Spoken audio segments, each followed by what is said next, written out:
Pewnie wszyscy słyszeli o słynnej sprawie lektora, tak, który zdecydował się wystąpić z pozwem o ochronę swoich dóbr osobistych. Jest to bardzo ciekawa sprawa, bo dotyczy klonowania głosu, tak, z wykorzystaniem sztucznej inteligencji. Do 2027 roku aż 75% pracowników będzie pozyskiwało rozwiązania AI poza widocznością działu IT. Czekamy na decyzje sądów, które powiedzą, jaki poziom tego promptowania, jak bardzo szczegółowy będzie wymagany, żebyśmy mówili o utworze stworzonym przez człowieka.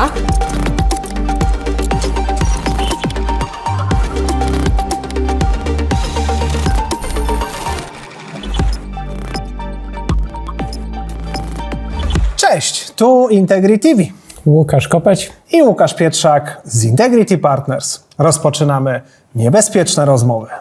Koniecznie nas subskrybujcie na YouTubie i na platformach podcastowych. Tam znajdziecie inne nasze odcinki i zapraszamy do oglądania tego najnowszego.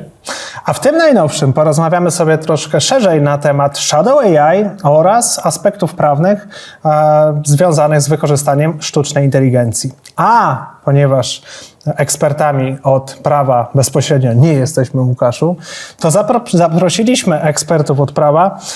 Są z nami dzisiaj Renata Zalewska, radca prawny z Microsoft Polska. Cześć. Cześć. Bardzo nam miło. Oraz Agata Szeliga z kancelarii Sołtysiński, Kawecki i Szlęzak. Cześć. Cześć, cześć. Tak jak żeśmy wspomnieli na początku, porozmawiamy sobie na temat tych aspektów prawnych. Cieszymy się bardzo, że reprezentujecie zarówno i kancelarię, a także firmę Microsoft, z którą mamy tutaj okazję także współpracować w Integrity Partners. Zanim rozpoczniemy odcinek, jeszcze przygotowywaliśmy się do tego odcinka i stwierdziliśmy, że zaskoczymy Was pytaniem, ponieważ być może miałyście okazję śledzić nasze poprzednie odcinki. W ostatnich odcinkach prowadziliśmy zasadę pytania teleturniejowego. Więc pozwolę sobie zadać to pytanie. Podacie nam proponowaną odpowiedź. Spokojnie, to nie ma punktów. Może będą nagrody, zastanowimy się z Łukaszem, może zaraz coś znajdziemy.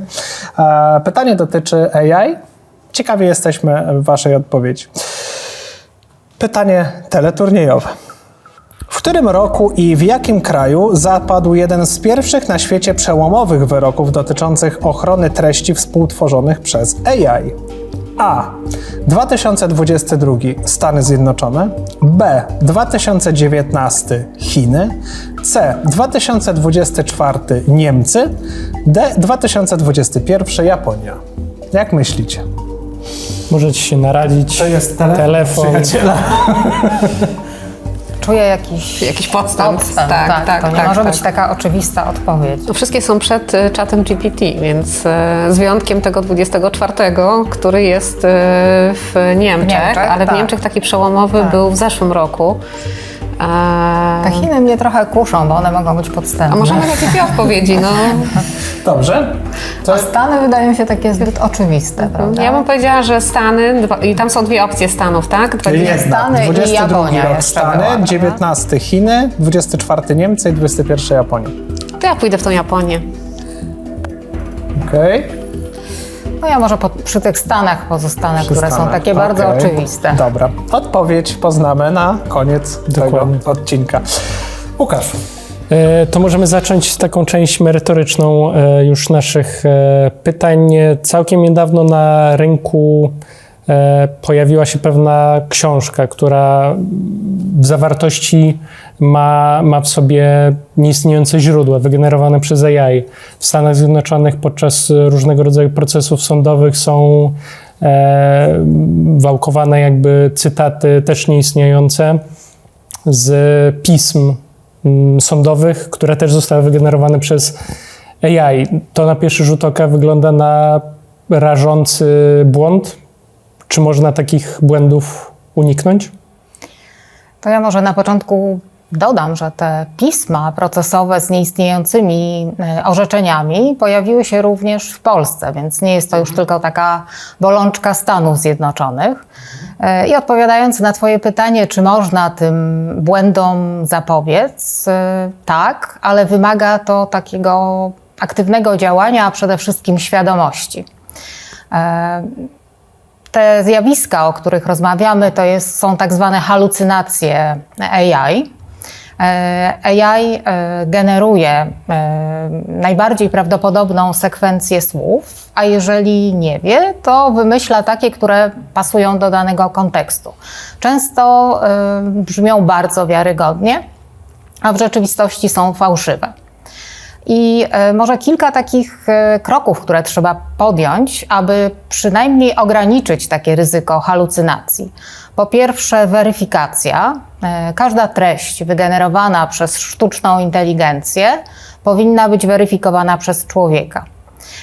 Po drugie, jest to kwestia doboru właściwych narzędzi. Jeżeli tworzymy agenta, to warto podlinkować do takich sprawdzonych źródeł. Niektóre rozwiązania pozwalają również na ustawienie czułości modelu na mniej kreatywny, wówczas ryzyko halucynacji jest również mniejsze. No i po trzecie, edukacja. Pracownicy korzystający ze sztucznej inteligencji muszą wiedzieć, że AI to nie jest wyrocznia. To jest bardzo pomocny asystent, ale należy weryfikować wyniki przedstawione przez AI. No i myślę, że warto pamiętać, że ostatecznie ta odpowiedzialność za efekty działania sztucznej inteligencji spoczywa na człowieku. Tak więc zdecydowanie zalecamy weryfikację tych treści, bo jednak koniec końców nic nie zastąpi takiego ludzkiego osądu. Jak często wy w waszej pracy, tak z ciekawości, spotykacie się z tym, że wpisujecie coś wyjątkowo w czata GPT, w Gemini? W ogóle właśnie posiłkujecie się tego typu rozwiązaniami? To znaczy tak, posiłkujemy się na przykład Copilotem M365, który mamy zintegrowany w kancelarii z różnymi rozwiązaniami pakietu Office i rzeczywiście można zrobić badanie za pomocą bądź agenta specjalnego badacza, bądź po prostu w Teamsach, w czacie i mogą się pojawić pewne rozstrzygnięcia, tak? Bo możemy pytać o te rozstrzygnięcia, więc mamy tam zawsze przypis, tak? Możemy sprawdzić ten przypis, możemy sprawdzić źródło, możemy też podjąć inne działania, żeby ograniczyć te halucynacje. Na przykład możemy ograniczyć wyszukiwanie czy badanie do określonej bazy informacji. Tak? Możemy sobie stworzyć taką bazę informacji i ograniczyć pracę AI tylko do tego rozwiązania. Tak, ja może dodam, że te przypisy, o których wspominała Agata, występują również w Copilocie w Microsoftie i w bardzo łatwy sposób. To wystarczy po prostu świadomość i dobra wola, aby zweryfikować, czy nasza odpowiedź została wygenerowana na podstawie istniejących i prawdziwych informacji. Więc wiele narzędzi ułatwia możliwość weryfikacji, czy halucynacja miała miejsce. A z jakimi najczęściej przykładami nieprawidłowego użycia albo nawet ryzykownego użycia, oprócz tych halucynacji, macie do czynienia, z jakimi takimi przykładami? Myślę, że takie najczęstsze przykłady to takie nieświadome wprowadzanie do rozwiązań AI danych poufnych, danych osobowych. Na przykład dział HR wprowadza dane dotyczące rekrutacji, czy dział handlowy wprowadza informacje dotyczące umów, cen z kontrahentami. Inny przykład to tworzenie, wykorzystywanie rozwiązań wykorzystywanie efektów pracy sztucznej inteligencji bez jej weryfikacji i to pojawia się na przykład w kampaniach marketingowych. Słuchaj to.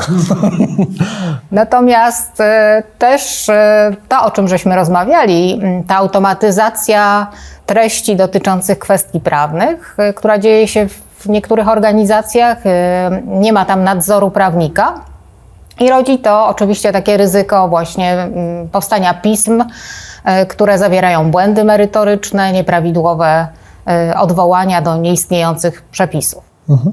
Z ciekawości takie pytanie przyszło mi teraz na myśl. Czy macie takie wrażenie, że dojdziemy do takiego momentu, w którym AI będzie rozmawiać z AI? Mówię tutaj o takiej sytuacji, kiedy prawnik wykorzystuje, może mało doświadczony, wykorzystuje w 100% AI, a ten drugi odpowiada mu też AI i się między sobą, mówiąc kolokwialnie, tłuką, a nic z tego dobrego nie wynika. Gdzie kończy się wiedza AI, a gdzie zaczyna ta wiedza ekspercka prawnika? Ja myślę, że moim zdaniem jeszcze tak szybko do tego nie dojdziemy, dlatego że mamy część spraw, które wymagają jakby zaangażowania ludzi. Na przykład w sądzie musimy się spotkać fizycznie, tak? Oczywiście nawet jak mamy zdalną rozmowę, mamy sędziego, mamy strony, one się muszą wymienić swoimi zdaniami, można powiedzieć, w sali sądowej. Więc tutaj AI nie zastąpi ich, tak? Nie możemy wstawić jakiegoś awatara, który będzie mówił za pełnomocnika czy za stronę. Też mamy kilka takich, jakby w pracy prawnika mamy czasami takie skomplikowane sytuacje. Mamy na przykład opinię prawną, która wymaga zbadania różnych wątków i jakby AI musi wiedzieć, jak postępować, na przykład że najpierw musi sprawdzić stan prawny, potem orzeczenia, musi się pewnych rzeczy nauczyć. Pewnie ten tak zwany workflow można wypracować i jakby nauczyć dane narzędzie, żeby stosowało go dla każdej podobnej sprawy.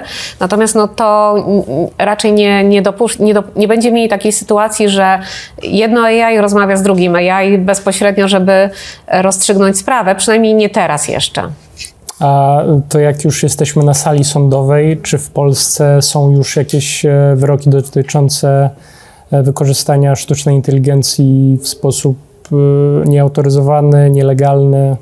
Jak to wygląda? Nie mamy jeszcze wyroków, ale mamy już pierwsze sprawy, tak? Bo pewnie wszyscy słyszeli o słynnej sprawie lektora, tak? Który zdecydował się wystąpić z pozwem o ochronę swoich dóbr osobistych. Jest to bardzo ciekawa sprawa, bo dotyczy klonowania głosu, tak? Z wykorzystaniem sztucznej inteligencji. Ten głos bardzo przypomina głos lektora, ale to nie tylko chodzi o barwę głosu, ale też o jego artykulację, sposób wyrażania się. Więc rzeczywiście, jak się słucha tej reklamy, można mieć wrażenie, że jest to rzeczywiście głos tego lektora.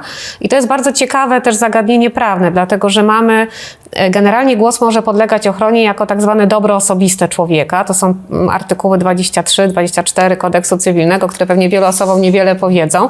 Mamy też przepisy o wizerunku zupełnie w innej regulacji, w ustawie o prawie autorskim, ale co ciekawe, większość sądów do tej pory orzekała, że to prawo do wizerunku nie obejmuje głosu. Ono obejmuje tylko wizerunek w postaci kopii jakby odwzorowania człowieka. I w związku z tym mamy do rozstrzygnięcia ciekawy wątek, czy rzeczywiście ten głos będzie podlegał ochronie na gruncie przepisów o dobrach osobistych, czy może rozszerzona zostanie interpretacja wizerunku na gruncie prawa autorskiego, żeby też objąć ten głos, czyli sposób wyrażania. No zobaczymy, to jest bardzo ciekawa sprawa. Mamy też sprawy już na poziomie europejskim, dotyczące na przykład trenowania modeli i wykorzystania utworów do trenowania modeli. To jest sprawa, która została przekazana przez sąd w Budapeszcie do Europejskiego Trybunału Sprawiedliwości, do Sądu Unii Europejskiej.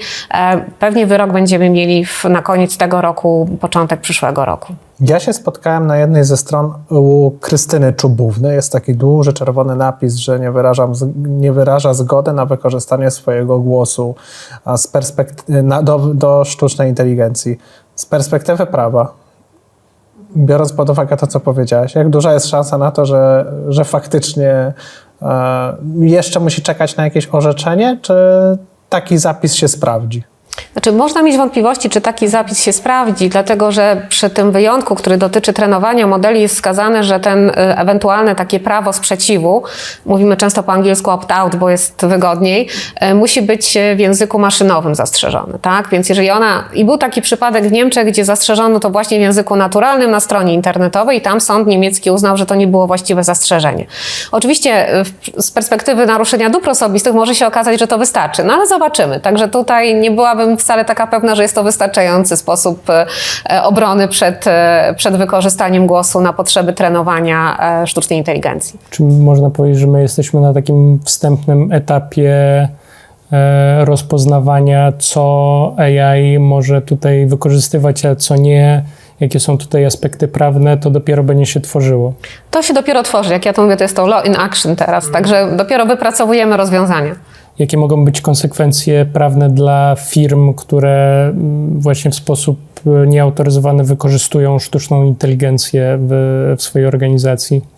Te konsekwencje mogą być doniosłe, zwłaszcza po wejściu w życie aktów w sprawie sztucznej inteligencji w takim pełnym zakresie, bo częściowo ta regulacja już obowiązuje, ale jej stosowanie jest rozłożone w czasie, więc jesteśmy tak po pierwszym etapie, ale czekamy na kolejne.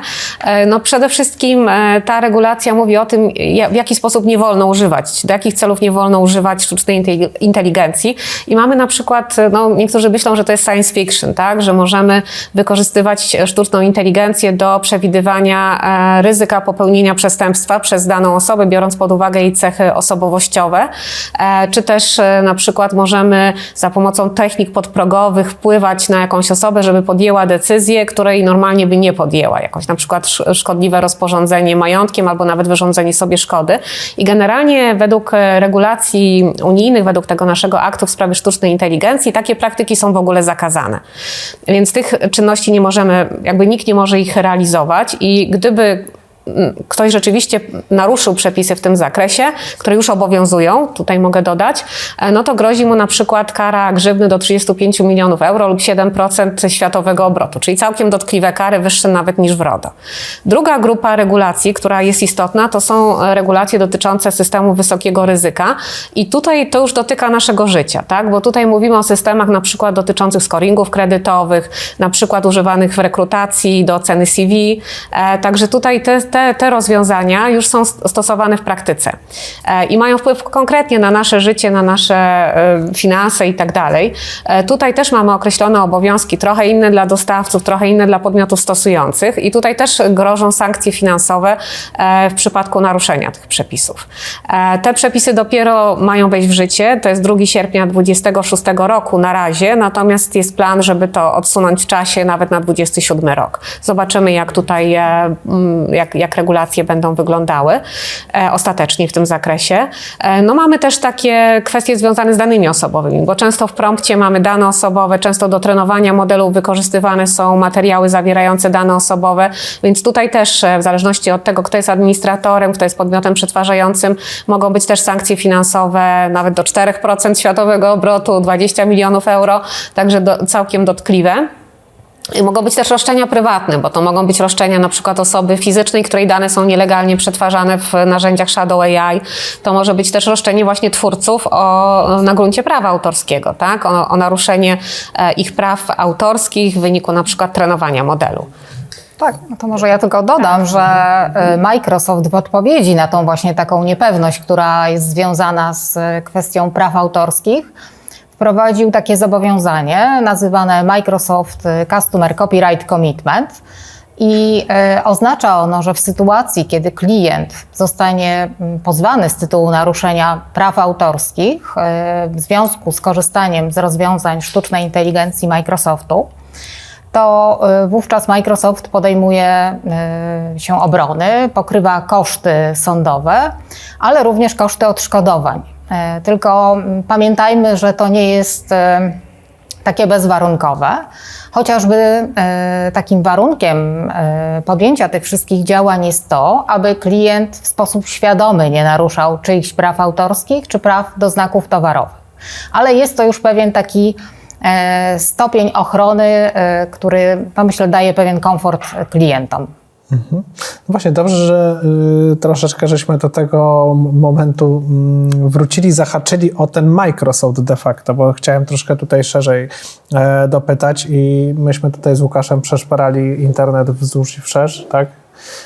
Bardzo dogłębnie i z danych Microsoftu wynika, że 78% użytkowników rozwiązań AI wdraża je na własną rękę w pracy, czyli de facto nikt nie ma kontroli nad tym, do czego pracownicy wykorzystują sztuczną inteligencję. I chciałbym, żebyśmy poruszyli ten wątek, który jest tematem dzisiejszego odcinka, czyli ten Shadow AI. Wyjaśnijmy sobie, czym jest i jak radzi sobie z tym Microsoft. Tak, Shadow AI to jest takie zjawisko analogiczne do Shadow IT i oznacza sytuację, kiedy pracownicy korzystają z rozwiązań AI bez wiedzy pracodawcy. I dzieje się to najczęściej w sytuacji, kiedy pracodawca w ogóle proaktywnie nie wprowadza żadnych rozwiązań AI, albo te wprowadzone na przykład nie mają odpowiednich funkcjonalności, czy są zbyt trudne, Do tego dochodzi oczywiście presja na wynik, brak świadomości ryzyk. Tak jak powiedziałeś, te 78% to są dane, które pochodzą z takiego globalnego badania Microsoftu, które było przeprowadzone na grupie ponad 31 000 pracowników w 31 krajach. To nie są dane lokalne, ale na przykład z raportu Sharp Europe z grudnia 2025 roku wynika, że aż 56% polskich pracowników korzysta z rozwiązań AI bez wiedzy przełożonych. Raport Gartnera z kolei przewiduje, że do 2027 roku aż 75% pracowników będzie pozyskiwało rozwiązania AI poza widocznością działu IT. A dla porównania w 2022 roku było to tylko 41%, więc widać, że ta tendencja, ten trend gwałtownie rośnie. I myślę, że problemem przede wszystkim jest to, że te narzędzia mogą przetwarzać dane osobowe, dane, które są tajemnicą przedsiębiorstwa i dzieje się to kompletnie poza taką kontrolą organizacji. Może to być oczywiście również niezgodne z wymaganiami regulacyjnymi. I myślę, pewnie zastanawiamy się wszyscy, co jest rozwiązaniem tutaj. Czy wprowadzać po prostu całkowity zakaz korzystania z AI? Myślę, że nie, natomiast konieczna jest taka proaktywna inicjatywa ze strony organizacji, wprowadzenie tych bezpiecznych, zweryfikowanych rozwiązań i przeszkolenie pracowników. To jeszcze tylko uzupełniając jedno pytanie jeszcze chciałem zadać w tym kontekście. Czy według Was w takim razie firmy powinny mieć jakiś kodeks albo uchwałę, która będzie ich bezpośrednio dotyczyć odnośnie wykorzystania sztucznej inteligencji?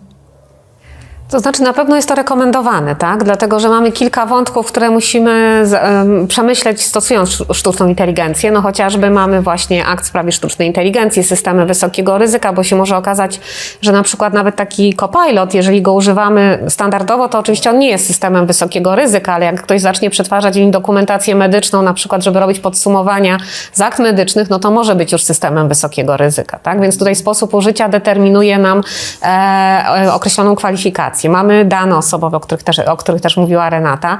Mamy kwestie właśnie praw autorskich, więc dobrze byłoby uregulować i dać jasne zasady pracownikom, w jaki sposób mogą używać i z czego mogą korzystać, tak? Bo oczywiście, że jeżeli nie damy żadnych instrukcji, to pracownicy będą szukali rozwiązań, które mają pod ręką, gdzie nie będą wiedzieli, czy to są rozwiązania, które na przykład zapewniają poufność informacji, czy ich dane będą wykorzystywane do trenowania modelu i tak dalej. Więc tutaj, jeżeli damy jasne wskazówki, to zapewniamy sobie taką ochronę w ramach przedsiębiorstwa, ograniczamy ryzyka po prostu. Wspomniałaś o prawach autorskich. Poniekąd już odpowiedzieliśmy na to pytanie, ale tworząc treści, tworząc grafiki przy użyciu sztucznej inteligencji, kto faktycznie ma prawa autorskie do tego utworu? No to jest właśnie takie pytanie, które budzi dużo emocji, bo dużo osób zapomina, że prawo autorskie chroni sposób wyrażenia. Tak? Ono nie chroni pomysłu, ono nie chroni idei, ono chroni sposób wyrażenia. Dlatego możemy mieć książkę z bardzo podobnym jakby przebiegiem fabuły, ale każdy autor ma swoje prawo autorskie, bo on napisał to w sposób trochę inny. To jest jakby pierwsza kwestia. Druga kwestia to jest taka, że jakby z regulacji prawa autorskiego wynika, że tylko wytwór działalności człowieka podlega ochronie, tak? Czyli to, co stworzy maszyna, co stworzy system komputerowy sam, nie będzie nigdy mogło podlegać ochronie jako utwór, dlatego, że jest wytworem maszyny. No i tutaj zaczynają się schody, szczerze mówiąc, bo zaczynają się pytania, a co jak ja podam bardzo szczegółowe prompty, tak? Czy pytania? No i w takim przypadku rzeczywiście możemy powiedzieć, że jeżeli te prompty są tak unikalne i tak sparametryzowane, że rzeczywiście mało miejsca zostawiamy sztucznej inteligencji na tą jej kreatywną działalność, czyli tą generatywną działalność, to taki wytwór na końcu rzeczywiście może być objęty ochroną prawno-autorską. Tu mamy taką sytuację, często się porównuje do aparatu fotograficznego, gdzie możemy ustawić sobie przesłonę, naświetlenie i inne rzeczy. Natomiast tak naprawdę naprawdę wszystko będzie się rozstrzygało i tak naprawdę czekamy na decyzje sądów, które powiedzą, jaki poziom tego promptowania, jak bardzo szczegółowy będzie wymagany, żebyśmy mówili o utworze stworzonym przez człowieka. Ja mogę powiedzieć, że właśnie kilka tygodni temu sąd w Monachium podjął taką decyzję w pierwszej instancji, gdzie rzeczywiście ktoś wykorzystał sztuczną inteligencję do stworzenia logotypów, no ale sąd powiedział, że to były standardowe prompty, często podpowiadane i to jest za mały poziom twórczości. Także... Pewnie pojawia się takie pytanie, co to oznacza dla biznesu, tak? Bo ja reprezentując Microsoft, pracując z klientami, też mam zawsze ten aspekt na uwadze. Myślę, że dla biznesu oznacza to przede wszystkim pewne ryzyko, tak? Jeżeli nasz model biznesowy opiera się na treściach, które są generowane przez sztuczną inteligencję, to możemy do tych treści nie mieć praw autorskich. No i myślę, że taka najlepsza rada to należy dokumentować proces twórczy i zakładać, że te prawa autorskie nam nie przysługują. Przynajmniej na tę chwilę, w jakiej jesteśmy, jeżeli chodzi o wszystkie rozstrzygnięcia sądowe.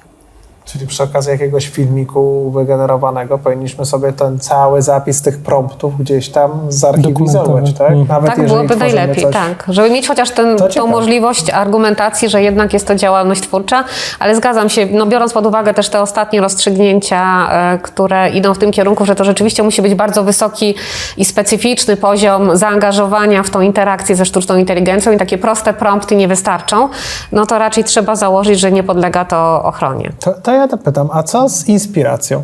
Bo ja się zainspirowałem czymś, ale niekoniecznie muszę się na tym wzorować. Ale inspiracją, no to... Nie, ostatnio z ciekawości, Tak. nie pamiętam nazwy tej firmy, ale jedna z firm miała swoją kreskę, jeżeli chodzi o komiksy. No i mogę napisać prompta, żeby mi przygotował albo prompta, opcja pierwsza, prompta, że przygotuj mi obrazek z tą kreską, lub B, przygotuj mi obrazek inspirując się tą kreską. No co to znaczy inspiracja, prawda? Jeżeli on rzeczywiście będzie bardzo podobny i przyjęto, że ta kreska podlega ochronie prawno-autorskiej, no to można mieć wątpliwość, czy ten wytwór nie będzie w ogóle naruszał tej pierwotnej kreski, która jest na przykład objęta prawem autorskim. Raczej moim zdaniem przy takim prompcie nie będzie to też utwór, tak? To, co wygeneruje sztuczna inteligencja, bo to jest taki prosty prompt, tak? Ale możemy sobie powiedzieć to, że zawsze tych praw nie mamy, tak? Z góry. No Trzeba zakładać. Tak, myślę, że racjonalnie trzeba założyć, że tych praw nie będzie. A jeśli już wygenerujemy, powiedzmy, jakąś grafikę, umieścimy to w jakimś publicznym miejscu, to powinniśmy jakoś oznaczyć, że ta grafika została wygenerowana przez sztuczną inteligencję, żeby nie siać, nie wiem, dezinformacji, jakichś innych rzeczy, czy to też jakoś jest uregulowane prawnie? To ja odpowiem tak, jak prawnicy często odpowiadają, to zależy, tak? To zależy, znaczy w tej chwili jeszcze nie mamy regulacji. One będą obowiązywały od 2 sierpnia 2026, czyli tego roku i będą wynikały z aktów w sprawie sztucznej inteligencji. I tam mamy tak zwany słynny artykuł 50, łatwo zapamiętać, 50, tak, połowa setki, który dotyczy właśnie oznaczania. I część tych obowiązków dotyczy dostawców systemów, część dotyczy użytkowników. Na przykład użytkownicy będą musieli oznaczać tak zwane deepfake'i, czyli takie manipulacje, które na przykład przedstawiają osoby istniejące w nieprawdziwym kontekście. Też jeżeli na przykład jakaś gmina będzie generowała treści potem jakby wykorzystywane w interesie publicznym, ona jako użytkownik też będzie musiała oznaczyć taką treść. Z kolei na przykład dostawcy rozwiązań AI będą musieli zapewniać, że te systemy pozwalają na identyfikację, będą się identyfikowały jako sztuczna inteligencja przy interakcji z użytkownikami, osobami fizycznymi. Czyli jeżeli mamy czata i na przykład zaczynamy dialog, to będzie nam musiał powiedzieć, że rozmawiamy ze sztuczną inteligencją, a nie z człowiekiem.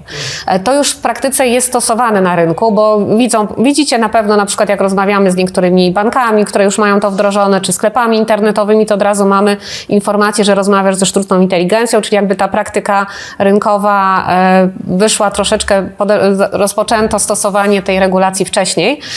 Także zobaczymy. Dostawcy też mają obowiązek oznaczania treści syntetycznych generowanych przez sztuczną inteligencję. Mają zapewnić w tych rozwiązaniach, że będzie to oznaczane. Nikt nie wie do końca, na czym to ma polegać i na jakim poziomie mamy oznaczać te treści. Zobaczymy. Powstaje kodeks takich dobrych praktyk, który przygotowuje Komisja Europejska. No zobaczymy, czy to wyjaśni nam cokolwiek w tym obszarze, czy nie. Komisja Europejska, Tak, czyli to tylko w Europie. No. To taka ciekawostka, bo jak przeglądacie LinkedIna na przykład, to tam są grafiki i niektóre grafiki, jak są wygenerowane przez AI, no to tam w lewym górnym rogu jest takie zaznaczone, że to jest właśnie przy użyciu sztucznej inteligencji, ale jest trik, żeby to zmienić, dodając zdjęcie, tam wystarczy na LinkedInie zmienić na przykład jasność. No tak, ale nie wiem, czy zauważyliście, że różne branże stosują jakby już swoje własne standardy i w dziennikarstwie, w mediach stosuje się jednak takie obowiązkowe oznaczanie treści generowanych przez AI. Natomiast w nauce AI nie może być oznaczana jako autor publikacji, ale w marketingu na przykład to już stosuje się taką zasadę dobrowolnego oznaczania treści. Przy użyciu sztucznej inteligencji. Generowanych przez sztuczną totalnie. inteligencję. I czy zacząć już podążać za tymi obowiązkami, które nas czekają w przyszłości, tak jak mówiła Agata? Myślę, że ta transparentność przede wszystkim buduje zaufanie do organizacji. Drugi powód to bezpieczeństwo prawne, a poza tym też i z własnej praktyki wiem, że przygotowanie na takie nowe obowiązki, na to właśnie oznaczanie treści generowanych przez AI będzie wymagało współpracy działów prawnych, IT, działów compliance, czyli będzie to taki długotrwały proces, więc myślę, że warto te przygotowania na te nowe obowiązki rozpocząć już teraz. I o tych obowiązkach i wdrożeniach porozmawiamy w kolejnym odcinku, ale jeszcze dwa pytania mi się cisną na usta. Zadam je oddzielnie, żeby nie pomieszać. W kontekście tej Komisji Europejskiej chciałem jeszcze wrócić. Czy to będzie dotyczyło tylko Unii Europejskiej w takim razie? No generalnie tak, ta regulacja dotyczy Unii Europejskiej i dostawców na przykład, którzy oferują rozwiązania AI na terenie Unii Europejskiej. Czyli wszystko spoza i tak może być, nie musi być oznaczone. Tak, no to jest ten problem, tak. Jasne. No bo też mnie to zastanawiało, to Łukasz podałeś przykład tego LinkedIna, a ja zauważyłem, czy to na Instagramie, czy gdzieś tam na Facebooku już teraz jest ta opcja zaznaczenia, że daj znać, że faktycznie jest to wygenerowane, ale nie jest to mus. No nie, Czyli jeszcze dojdziemy do takiego momentu, w którym to już będzie musiało być tak, przynajmniej na terenie Unii Europejskiej. Oby tak było. Jeśli korzystamy na przykład z takiego narzędzia Microsoft Copilot i tam wykorzystujemy dane naszych pracowników, klientów, to czy musimy ich o tym poinformować, o tym fakcie? To zależy od konkretnej sytuacji danej organizacji. Przede wszystkim jak mówimy o M365 Copilot, to w standardowej sytuacji Microsoft pełni rolę przetwarzającego dane osobowe, a administratorem jest klient. I te dane, te obowiązki związane z informowaniem o przetwarzaniu danych osobowych spoczywają na administratorze. Natomiast w wielu organizacjach, które korzystają z rozwiązań chmurowych, te polityki prywatności, klauzule informacyjne są sformułowane w bardzo szeroki sposób. Obejmują na przykład usługi chmurowe i jeżeli chcemy korzystać z Copilota w taki bardzo standardowy sposób, to wydaje się, że nie ma obowiązku w takich okolicznościach aktualizacji tych klauzul, aktualizacji polityk bezpieczeństwa. Natomiast jeżeli będziemy używać czata do informowania pracowników o ich benefitach i pracownik wchodząc w tą interakcję z tym czatem może nie mieć świadomości, że rozmawia ze sztuczną inteligencją, to wówczas należałoby właśnie taką informację przekazać. Nadszedł ten moment, w którym zadaliśmy Wam w tym odcinku wszystkie pytania, no ale nie znamy odpowiedzi na pytanie pierwsze. Pozwolę sobie je przypomnieć. W którym roku i w jakim kraju zapadł jeden z pierwszych na świecie przełomowych wyroków dotyczących ochrony treści współtworzonych przez AI? A. 2022 USA, B. 2019 Chiny, C. 2024 Niemcy, D. 2021 Japonia. Powiedziałyście Japonia, chyba słyszałem. I Stany, tak. Oraz I Stany, tak? i Stany. Ani to, ale Chiny nie były bardzo blisko tutaj. Ja się tak zacząłem uśmiechać w pewnym momencie tutaj była to podstępna. a la Hubert z programu konkurencyjnego, że tak powiem. I odpowiedź B jest prawidłowa. 2019 Chiny i to jest zaskakujące, bo zdarzyło się to jeszcze przed rozwojem tych czatów GPT i tak dalej. Już mówię, z czego to wychodzi. Chodzi o słynną sprawę Feilin versus Baidu z 2019 roku. To fascynujący przypadek, bo sąd internetowy w Pekinie orzekł bardzo konkretnie, że oprogramowanie AI nie może być uznane za autora, bo nie ma osobowości prawnej, a chodziło o sytuację, gdy firma prawnicza Feilin przygotowywała raport analityczny dotyczący trendów w branży filmowej. Wykorzystali do tego narzędzie AI, które wygenerowało wykresy i części opisowe na podstawie wprowadzonych danych. Konkurencyjna firma Baidu opublikowała ten raport u siebie bez zgody i bez oznaczeń. Tak więc są takie wyroki, które działy się wcześniej i faktycznie były to Chiny. Też tego nie wiedzieliśmy, też operowaliśmy gdzieś tam wyżej w latach późniejszych. Bardzo serdecznie dziękujemy Wam za ten odcinek. Dziękujemy. Było nam bardzo miło. Dziękujemy. A już w kolejnym odcinku porozmawiamy sobie trochę szerzej na temat wdrażania AI w organizacji. Ale zanim przejdziecie też do tego odcinka, To koniecznie subskrybujcie, lajkujcie, komentujcie. Jeśli jakiś temat z dzisiejszego odcinka przypadł Wam do gustu, chcecie, żebyśmy go rozszerzyli w kolejnych odcinkach, to napiszcie w sekcji komentarzy, który temat Wam się spodobał. No i nie zapomnijcie generalnie subskrybować nas, żeby nie ominął Was ten następny, bardzo ciekawy odcinek. bardzo serdecznie dziękujemy i do zobaczenia. Cześć.